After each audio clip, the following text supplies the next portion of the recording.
On est en 1945. Le monde sort à peine du cauchemar de la Seconde Guerre mondiale. Partout sur les ruines, il y a cet espoir un peu fou d'une paix durable, symbolisé par la création des Nations Unies. Mais cet espoir, né du conflit le plus terrible de l'histoire, allait très vite se heurter à la réalité. C'est vraiment la question centrale. Comment est-ce possible? Après s'être unis pour abattre un ennemi commun, comment les grands vainqueurs ont-ils pu, presque du jour au lendemain, devenir des adversaires acharnés et embarquer le monde entier dans des décennies de tensions? Parce qu'au départ, pourtant, tout le monde était d'accord. Il y avait cette promesse solennelle, construire un avenir où une telle catastrophe ne pourrait plus jamais se reproduire. On signe donc la Charte des Nations Unies. Et sur le papier, les objectifs sont magnifiques. La paix, les droits humains, le progrès pour tous. Sauf qu'il y a un défaut dans la machine, et pas un petit. Au sein du Conseil de sécurité, les 5 grandes puissances victorieuses, dont les États-Unis et l'URSS, s'octroient un droit de veto. Ça veut dire quoi concrètement? Que chacun peut bloquer n'importe quelle décision. Et cet outil, qui devait garantir la paix, va devenir l'arme de leur future rivalité. Et très très vite, le rêve d'un monde uni, il part en fumée. Une fracture, d'abord invisible puis béante, va diviser la planète en 2 camps que tout oppose. C'est Winston Churchill qui, en 1946, va trouver la formule qui frappe les esprits. Un rideau de fer, dit-il, est tombé sur l'Europe. À l'est de ce rideau, l'URSS impose des régimes communistes qu'elle appelle joliment des démocraties populaires. Un nom assez ironique parce qu'en réalité, ces pays sont totalement sous la coupe de Moscou. La division est devenue bien réelle. Et là, chaque camp va, en quelque sorte, officialiser sa vision du monde. Ce qui est fascinant, c'est que c'est un miroir parfait. D'un côté, la doctrine Truman qui dit en gros « on va aider tous ceux qui résistent au communisme pour l'endiguer ». De l'autre, la doctrine Jdanov qui répond « le monde est coupé en deux », avec d'un côté les méchants impérialistes américains et de l'autre, nous, les démocrates. À partir de là, il n'y a plus de place pour la discussion. Et attention, ce n'est pas juste une guerre de mots. Non, non. Chaque bloc s'organise, se structure. À l'ouest, on a l'énorme plan de reconstruction économique, le plan Marshall, et l'alliance militaire, l'OTAN. La réplique de l'Est est systématique. Le Comecon pour l'économie et le pacte de Varsovie pour le militaire. C'est du tac au tac. L'Europe est maintenant coupée en 2, pour de vrai. Cette opposition frontale, cet équilibre de la terreur, va amener le monde au bord du gouffre à plusieurs reprises. On parle de guerre froide parce que, heureusement, les 2 superpuissances ne se sont jamais affrontées directement. Mais la menace d'une guerre chaude, nucléaire cette fois, a plané constamment. Le premier vrai point de rupture a lieu dans une ville, Berlin. En 1948, les Occidentaux veulent réunir leurs zones pour créer un nouvel État allemand. Pour Staline, c'est inacceptable. Il tente un coup de poker. Il bloque complètement Berlin-Ouest, espérant affamer la ville pour la faire plier. Mais la réponse américaine est spectaculaire. Ils organisent un pont aérien gigantesque. Pendant presque 1 an, des avions vont ravitailler plus de 2 millions de Berlinois. C'est un échec cuisant pour Staline et une victoire politique immense pour l'Ouest. Et la conséquence directe, c'est la création de 2 Allemagnes. Au-delà de la géopolitique, il y a le drame humain. Berlin-Ouest, c'est une enclave de liberté en plein territoire communiste.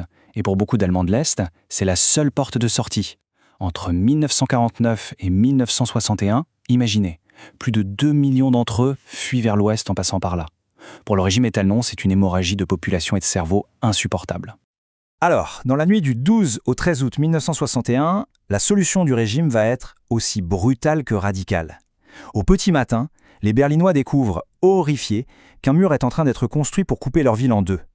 Ce mur de la honte, comme on l'appellera, va devenir le symbole le plus glaçant de la guerre froide. 13 jours. C'est le temps qu'il a fallu. 13 jours pendant lesquels le monde entier a retenu son souffle, persuadé que l'apocalypse nucléaire était pour le lendemain. On est en octobre 1962.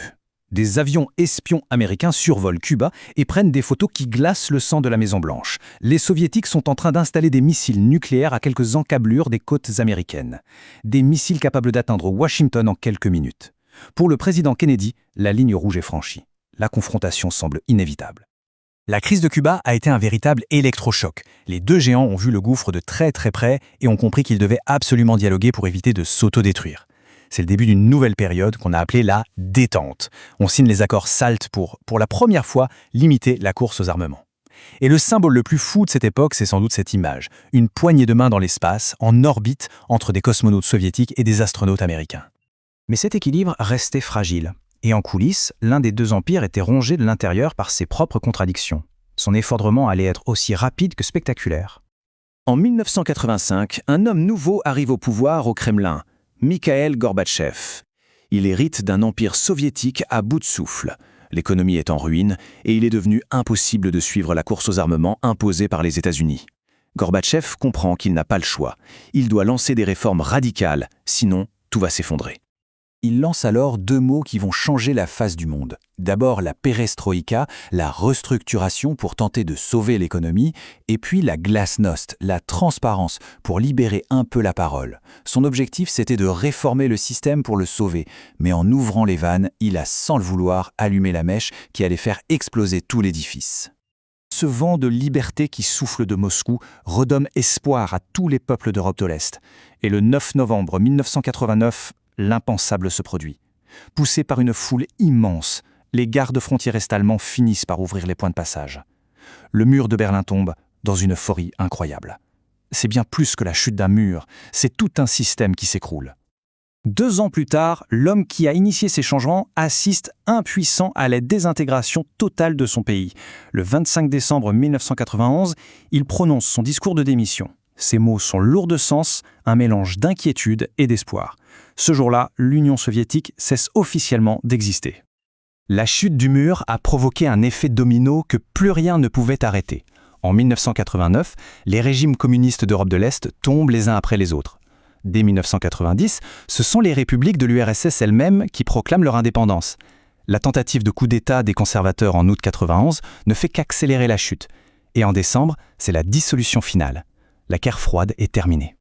Alors voilà, l'affrontement Est-Ouest est bien fini, la menace d'une guerre nucléaire totale s'est éloignée, mais la question reste entière. Est-ce que la fin de ce monde à 2 blocs, finalement assez prévisible, a rendu notre planète plus sûre ? C'est sans doute le grand héritage et le grand questionnement que la guerre froide nous a laissé.